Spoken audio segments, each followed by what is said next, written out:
Sa ibang nga balita, kapin 500 million pesos nga halis sa business sector sa Iloilo City na record sang Iloilo City government sa tagsa kaadlaw nga wala sang kuryente. Business sector nagakabalaka na sa posible halit sini kung magpadayon pa. Ini ang gintutukan ni John Sala. Halos mapuno sa mga container kag water jug ang palibot sa water refilling station ni Manangyen. Bangod wala sang kuryente sa ila area sa Mandurriao kay ina sang aga tambak ang mga pending nga inog refill. Amo gid na nga budday kung magsigisigi ni nga wala kuryente mapilitan kami guro nga isa-isa lang gid Ang amon nga customer wangal gid ang customer namon. Mag-apikta-apiktado nga amon nga mga tinaho ano sweldo namon sa tinaho namon kung gamay-gamay lang mo pag container. Gamay lang amon mabintak. Importante sa tanan nga sa isang negosyo ang kuryente. Ini ang nagapadalagan, nagapasiga, nagapaandar, kag nagabuhi sa tanan sa pang-adlaw-adlaw. Gani sa ikatatlong adlaw sang energy crisis sa syudad, madamo ang nahalitan. Isa sa mga labing nahalitan ang sektor sang negosyo. Suno sa presidente sang Philippine Chamber of Commerce and Industry Iloilo Chapter Incorporated, madamo sa mga negosyante sa idalom sa ilang grupo ang nagapanghakroy na.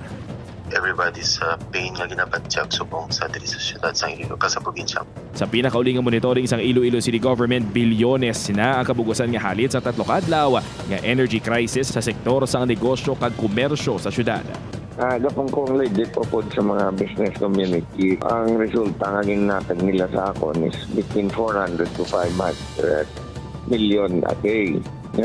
Katagdian natin diri sa syudad sa Iloilo. At kung tatlo ni katlaw, between 1.2 to 1.5 billion. Kung magpadayon pa ang ini-estable nga power supply ginakabalakan sa mga negosyante, ang mas dako pagid nga kaperdihan sa imbukada pa lang nga semana sang 2024.